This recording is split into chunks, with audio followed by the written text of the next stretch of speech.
రాయచోటిలో నిరసన కార్యక్రమం జరిగిన వెంటనే తన స్వగ్రామానికి వెళ్తూ గాలివీడు ఎంపీపీ ఆఫీస్ దగ్గరికి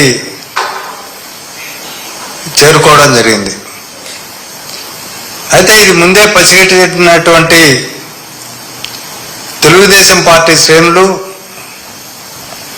ఎందుకంటే రాష్ట్ర వ్యాప్తంగా ఒక దుష్ట సాంప్రదాయాన్ని నెలకొల్పిన విషయం గతంలో మనం చూసాం. ఈ రాష్ట్రంలో మున్సిపల్ కార్పొరేషన్స్లో కానీ, మున్సిపాలిటీల్లో కానీ, లేకపోతే సర్పంచులు కానీ, మండల పరిషత్తులు కానీ, జెడ్పీటీసీలు కానీ ఎక్కువ మంది, దాదాపు 90% మంది అధికార పార్టీకి చెందినవారనే విషయం అందరికీ తెలుసు. కూటమి ప్రభుత్వం అధికారంలోకి వచ్చిన తర్వాత రాష్ట్ర వ్యాప్తంగా ఈ సమావేశాలను రసారస చేయడానికి, అదేవిధంగా తెలుగుదేశం వాళ్ళు అక్రమంగా ఎలాంటి అర్హత లేనప్పటికీ ఆ సభల్లో పాల్గొనడానికి వచ్చి ఆ సమావేశాలను జరగనీయకుండా చూస్తున్న విషయం రాష్ట్ర వ్యాప్తంగా మనకు తెలుసు. కడపలో కూడా 2 సార్లు జరిగింది మున్సిపల్ కార్పొరేషన్ సమావేశం లేకి.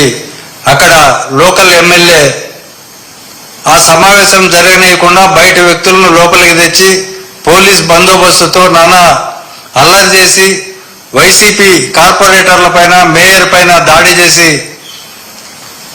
అక్కడ సమావేశాలు జరగకుండా చేయడం కూడా మనం చూసాం. ఈ సందర్భంగానే గాలివీడు మండలంలో ఉన్న ప్రజా సమస్యల పైన కూడా ఎంపీపీ కార్యాలయం కూడా తెరవకూడదని చెప్పి సుదర్శన్ రెడ్డి వాళ్ళమ్మ, అక్కడ ఎంపీపీగా ఒక మహిళ ఉంది, ఆమె వృద్ధురాలు, ఆమె నేను కూడా గాలివీడుకు వస్తున్నాను అని సుదర్శన్ రెడ్డికి చెప్తే సుదర్శన్ రెడ్డి మార్గ మధ్యంలో ఆమెను పికప్ చేసుకోవడానికి వాళ్ళ ఊరికి అక్కడికి రావడం జరిగింది. ఇది తెలుసుకున్న టీడీపీ శ్రేణులు 10 నిమిషాల్లోనే చుట్టుపక్కల వారిని అందరినీ సమీకరించి, దాదాపు 100 మందికి పైగా సమీకరించి కారం పొడి అలాగే పెప్పర్ ఇలాంటివన్నీ పట్టుకొని వీళ్ళపైన దాడి చేయడానికి ప్రయత్నం చేసిన సందర్భం అది. ఈ సందర్భంలోనే చాలా ప్లాన్డ్గా అధికారులతో కుమ్మక్కై అధికారులను ప్రలోభాలకు గురి చేసి అక్కడ ఎంపీడీఓని ప్రలోభానికి గురి చేసి సుదర్శన్ రెడ్డి దౌర్జన్యం చేశాడని చెప్పి ఒక కట్టుకథ కల్పించి తెలుగుదేశం పార్టీ దాడులను, వైసీపీ పైన చేస్తున్న దాడులను మరుగునపరచడానికి ఒక ప్రయత్నం జరిగింది. ఈ సందర్భంగానే పోలీసులు వ్యవహరించిన తీరు చాలా దారుణమైన పరిస్థితి, ఖండించదగ్గ పరిస్థితి. ఎందుకంటే సుదర్శన్ రెడ్డి జెడ్పీటీసీగా పనిచేశాడు, అలాగే ఎంపీపీగా ఉన్నాడు, ప్రజలతో నిత్య సంబంధాలు, తర్వాత క్రిమినల్ రికార్డు లేదు, అదేవిధంగా సీనియర్ న్యాయవాదిగా పనిచేస్తున్నాడు.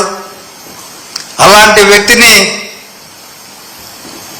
ఏదో టెర్రరిస్టులను లేకపోతే సంఘ విద్రోహ శక్తులను ట్రీట్ చేసినట్టు వీళ్ళు చొక్కా కాలర్ పట్టుకొని అతన్ని ఈడ్చుకుపోవడం అనేది చాలా దారుణమైన విషయం.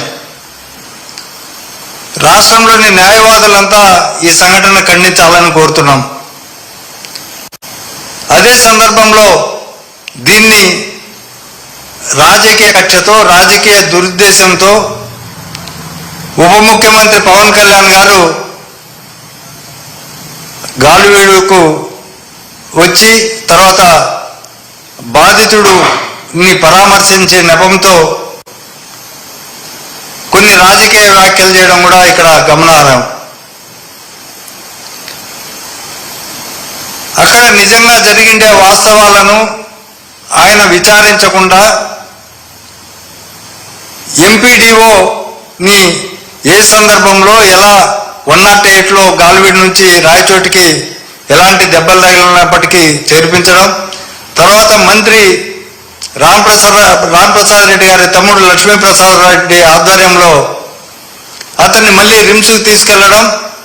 ఈ సందర్భంగా గాలివీడులో వైసీపీలో ఎవరెవరు యాక్టివ్గా ఉన్నారో అందరిపైన కేసులు బనాయించాలనే కుట్రలో భాగంగా ఉన్నతాధికారులతో ఎస్పీ స్థాయి అధికారులతో మాట్లాడి ఒక పథకం ప్రకారం ప్లాన్ చేసి అక్రమ కేసులు బనాయించడం జరిగింది. ఈ అక్రమ కేసులతో పాటు పవన్ కళ్యాణ్ గారు ఈ రాష్ట్రంలో మొన్ననే డీజీపీ గారు ఈ రాష్ట్రంలో ఏఎస్ రంగంలో ఎన్ని నేరాలు జరిగాయనే విషయాలు స్పష్టంగా చెప్పాడు.